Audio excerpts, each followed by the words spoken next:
I was on Love Island, and after it, I nearly ended it all. What exactly was it that you felt you weren't prepared for? The producers are pretty ruthless. They obviously want fame-hungry people. They know exactly who is going to win the show before it starts. When I came out of the villa, I couldn't handle it. It did take me to a point, like, I just knew that I couldn't live with the thoughts that were in my head. I've always wanted to be someone that does something different, which probably led me down the route of obviously going on a TV show like Love Island. The casting process, it was a bit intimidating, to be honest. What was involved? One question they ask you is like, what are you doing this for? Love, money or fame? I ain't got any interest in being famous. All I want is money. The only reason why I ever wanted to do it was I wanted to launch a business. So it's a super good business move to gain attention. No one's gone on that show and thought, oh yeah, this is where I'm going to find the love of my life. No. And you've actually met the people in there as well, so you can see it from a different point of view. You got to think mid-20s, you've got an opportunity to go on a show, you get paid to post on Instagram. It's mental. You can make ridiculous money. The casting agent rang me and she was like, you got into the final round and then you do psych tests and medical tests. What did they actually ask you in the psych test? She said to me, have you ever battled with your mental health? I remember telling the psych anyone that battles with their mental health is an attention seeker. Did you feel if you said to them, yeah, I had struggles, I've had difficulties, it would have been detrimental to your chance to get on? At that point, no, but I didn't believe in mental health then. So for me, it was what's the point in doing this part of the process? They definitely could have tried more, but it was so vague. They should have at least given you some scenarios that you'd potentially have to deal with after the show. That never really came up, so that was quite challenging. When I got to the villa, it was a massive shock to me, really. What exactly was it that you felt you weren't prepared for? I was being told what to wear, to go in, waiting for ages to then be introduced to the islanders. You have to do the walk up to the villa about 10 times. The people I went in with, some of them was losing their heads because it was they just wanted to get on with it. With villa life, there's no clocks. What they was doing was keeping you up really late, waking you up early, so then you're gonna react more because you basically got sleep deprivation. It's mad. It's mad when you think of it. If you don't have enough sleep, sleep deprivation is one of the worst things you can do for your mental health. People always think that the villa is just the islanders, but producers come in twice a day, change mics, have chats with you to make sure that you're all right. If they think that you're a good match with someone else, they'll say, why don't you go and have a chat with this person? It's really striking to hear about just how tactical, manipulative, that all of this can be. They're not there to care about feelings, they're there to make a TV show. When you're there, you don't realise how much you are controlled by them. If you talk too much about life outside of the island, the voice of God, which is a big speaker, will tell you to shut up.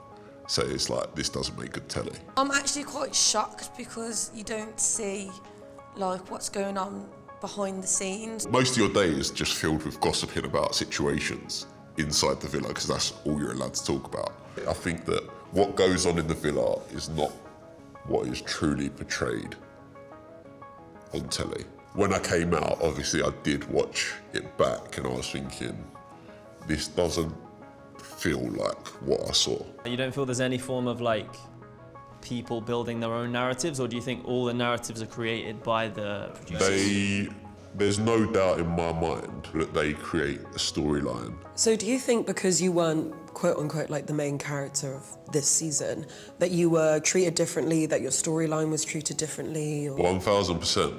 I thought that my personality could carry me through the series, whereas no one got to see my personality because it's controlled by producers. Do you wish you'd been more tactical at the time while you were in the villa? If I was more tactical and I'd stayed in there for longer, I do believe that would have been really detrimental for my mental health. I remember the day I come back to the UK, people was looking at me I was a weirdo. That spanned my head out because I was people... People are watching you. Yeah, I didn't know how to deal with it, to be honest. My followers just skyrocketed and then I was this is mint.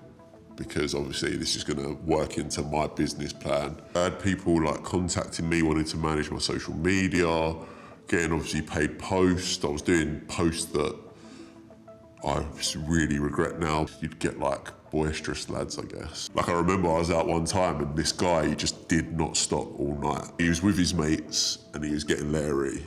Don't antagonise me, don't like poke the bear, yeah? After a period of time, I was losing like thousands of followers overnight and I was literally thinking, what have I done to upset this many people? Why does everyone hate me? It was there 1 minute, gone the next. It was probably maybe 8 months after the show.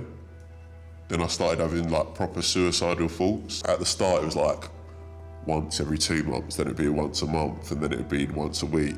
And I remember at that time as well, I'd go to bed hoping that I died in my sleep, because then in my head I was like, oh, this will be easier for my family. Like one day it just got to a point where I was like, I know what I'm gonna do.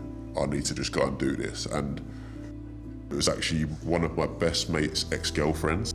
I just messaged her, I was like, look, this is how I'm feeling. You're the only person that I know that have battled with their mental health. Please help me. To this day, like, I'm so grateful. She made me realise like I weren't alone in it. Like, well, I knew that she understood me. And she just said, oh, look, I've got, I used a counsellor. Would you want to speak to them? And I was, at that point, I was like, I will do anything not to feel this way. Yeah, I mean, it's horrendous to hear you go through that, man. It just seems so ridiculous to me that, like, you had a psych test going in, but there was no thought to check in on you in the immediacy afterwards. They have 30 contestants every single year, so they know what's going to happen to you. So why are they not relaying that information? You don't get prepped on any of that. So I'd never ever say that Love Island is the reason for my mental health issues. It just added to them. It'd be like made it culminate a lot quicker. It's like they're treating people as disposable. That's the way it come across. Do you feel they're naive in their approach? If you're ITV, if you're the biggest show on telly, You're responsible. yeah, that's got to be part of their job. After Caroline committed suicide, I got an email from ITV, and it was basically like, oh, we're just checking in, making sure like your mental health's all right. I'm not taking anything away from her death, but before that, 2 contestants committed suicide. It doesn't matter if they think that there could be a pattern of suicide in the show, yeah? It should be like, okay, someone from this show has committed suicide. Let's make sure that doesn't happen again. Don't act like you care when you clearly don't, because if you did, you would have prevented and shown support previously. I didn't like it that they valued someone else's life more than another's. Just because she was a household name, that had importance, whereas the contestants that had passed away before or committed suicide, that's like, oh well. I've been kind of dipping in and out of Love Island recently. You know, how much misogyny is existing in the villa, you know, gaslighting, manipulation. You know, they've picked certain things to air, and this is a story that they've told. They're framing it manipulatively to tell a certain story. They're making it fit the story. That's what I truly believe. So it's like, everything needs a hero and a villain. In your life, how do you feel? Like, are you achieving what you want to achieve? I can look at like what I do in life now, and I can, like, it brings a smile to my face. Thank you so much for sharing your story. As someone who's like felt in similar positions to you before, I know that same feeling. Like that grey area is so difficult for people to talk about. It sounds so weird, but I love that I wanted to commit suicide, because I know there's nothing in my life that I'll ever come across that's a tougher battle than my own head.